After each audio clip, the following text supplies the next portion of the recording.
ఓం శ్రీ లక్ష్మీ నరసింహాయ నమః. నరసింహ శతకము శేషప్ప కవి విరచితము. మరి రోజు 2 పద్యాలు చొప్పున వ్యాఖ్యానించుకుంటున్నాము. ఈరోజు 23వ పద్యము 24వ పద్యము చెప్పుకుందాం. నిమీద కీర్తనల్ నిత్యగానము చేసి రమ్యముందింప నారదుడగాను నీ మీద కీర్తనల్ నిత్యగానము చేసి రమ్యముందింప నారదుడగాను సావధానముగా నీ చరణ పంకజ సేవ సలిపి మెప్పింపంగ శబరిగాను బాల్యమప్పటి నుండి భక్తిని ఎందున కలగక ప్రహ్లాద గనుడగాను ఘనముగా నీ మీద గ్రంథముల్ కల్పించి వినుతి చేయను వ్యాసమునిగాను సాధుడను మూర్ఖమతి మనుష్యాధముడను హీనుడను సుమ్మి నీవు నన్నేలుకొనుము భూషణ వికాస శ్రీధర్మపుర నివాస దుష్ట సంహార నరసింహ దురిత దూరా. అంటే గొప్ప గొప్ప వాళ్ళను గురించి చెప్పాడు. అంటే నారద మహర్షి లాంటి వాడిని కాను అన్నాడు. నారద మహర్షి ఏమిటంటే నిత్యము నీ మీద కీర్తనలు గానం చేస్తూ ఉంటాడు, పాటలు పాడుతూ ఉంటాడు. ఆ విధంగా రమ్యమందింప నీకు ప్రీతిని కలుగు చేస్తూ ఉంటాడు. అంటే ఇక్కడ ఏమంటున్నాడు? నిత్యము నీ మీద పాటలు పాడుతూ నిత్యము గానము చేస్తూ ప్రీతిని కలిగించడానికి నేను నారదుడును కాను అన్నాడు. సావధానముగా నీ చరణ పంకజ సేవ చలిపి మెప్పింపంగ శబరిగాను శబరిని కాను అన్నాడు. శబరి ఎవరు? ఆ సీతారామ లక్ష్మణులు వనవాసం చేస్తూ ఉన్నప్పుడు ఆ శబరి మాతంగ మహర్షి యొక్క ఆశ్రమంలో ఉంటుందన్నమాట. శ్రీరామచంద్రుని గూర్చి వింటుంది, అతని పైన భక్తిని కలిగి ఉంటుందన్నమాట. శ్రీరాముడు ఒకనాడు ఎప్పుడైనా కూడా ఈ అరణ్యవాసం చేస్తూ నా దగ్గరికి నా ఆశ్రమానికి కూడా వస్తాడు అని చెప్పేసి అతని యొక్క పాదపద్మాలు మ్రొక్కడానికి నిరంతరము పరికించి చూస్తూ ఉంటుందన్నమాట. ప్రతిరోజు తన యొక్క పర్ణశాల యొక్క ముంగిలికి వచ్చి రాముని కోసం ఎదురు చూస్తూ ఇట్లా కూడా చూస్తూ ఉంటుందన్నమాట. ఆ విధంగా నిన్ను నీ పాద సేవ చేసి నిన్ను మెప్పించడానికి నేను శబరినిగాను అన్నాడు.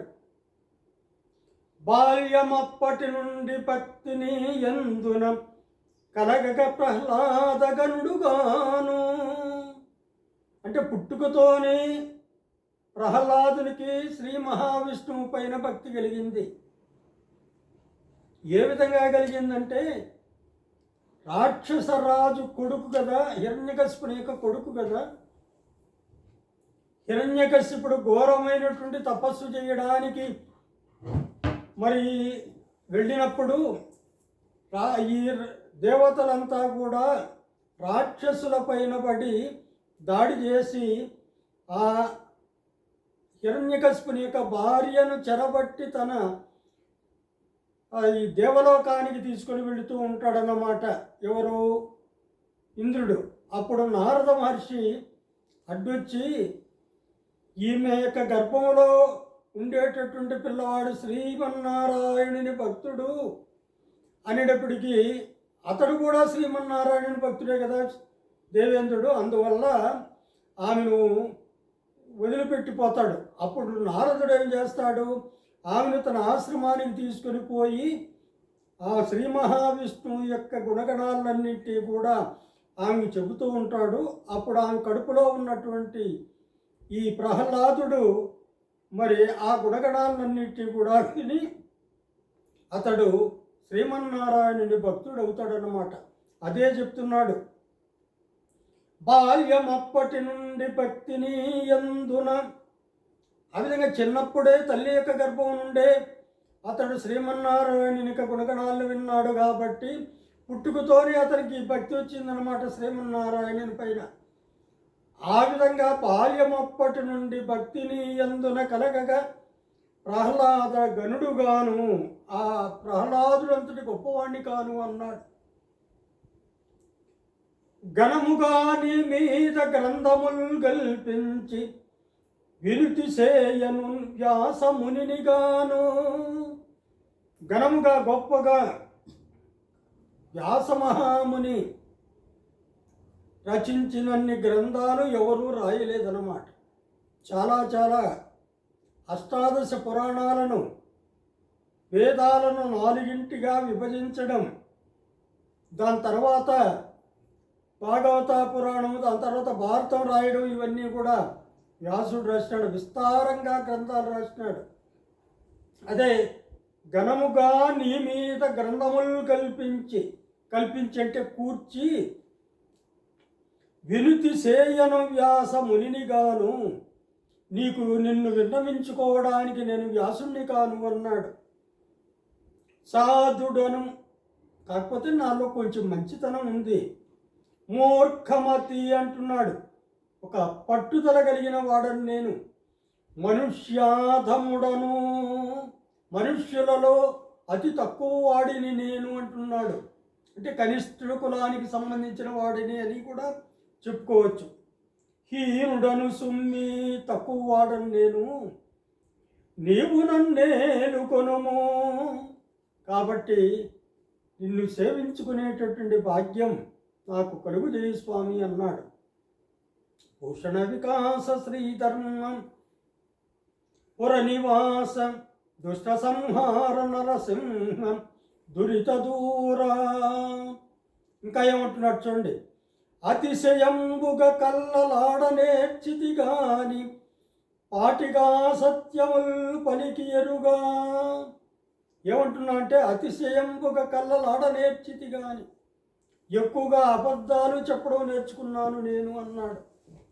పాటిగా సత్యములు పలికి ఎరుగా. మరి ఒకప్పుడైనా కూడా సత్యము పలికిన వాడను కాను, సత్కార్య విఘ్నములు సలుప నేర్చితి గాని, మంచి కార్యాలకు విఘ్నాలు కలుగజేయడం నేర్చినాను గాని ఇష్టమందగా నిర్వహింపనేరా.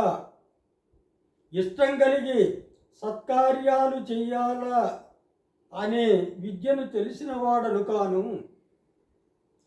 ఒకరి సొమ్ముకు దోషిలొగ్గ నేర్చితి గాని, ఎవరైనా దాన ధర్మాలు చేస్తే వాళ్ళ దగ్గరికి పోయి చేయి దాచడం నేర్చుకున్నాను కానీ చెలువుగా ధర్మం అనేరా, మంచిగా ధర్మకార్యాలు చేసేటటువంటి విధానము నాకు తెలియదు. ధనము లియంగా వద్దనగా నేర్చితి గాని, ఎవరైనా డబ్బులు ఇస్తూ ఉంటే వద్దని నేర్చినాను కానీ శీఘ్రం ఇచ్చెడునట్లు చెప్పనేరా.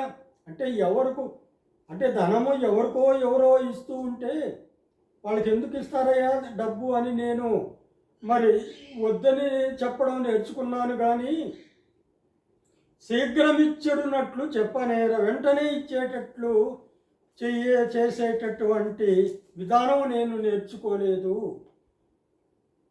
పంకజాతాక్షనేనంత పాతకుడను, ఓ పద్మాక్ష నేనంత పాపిష్టిని, తప్పులన్నీ క్షమింప తండ్రి నీవే. నేను నీకు కొడుకు లాంటి వాడను. కొడుకు తప్పులు తండ్రి ఏ విధంగా క్షమిస్తాడో నా తప్పులన్నీ కూడా నీవు తండ్రిలాగా క్షమించు అన్నాడు. భూషణ వికాస శ్రీధర్మపుర నివాస దుష్ట సంహార నరసింహ దురిత దూరా. ఓం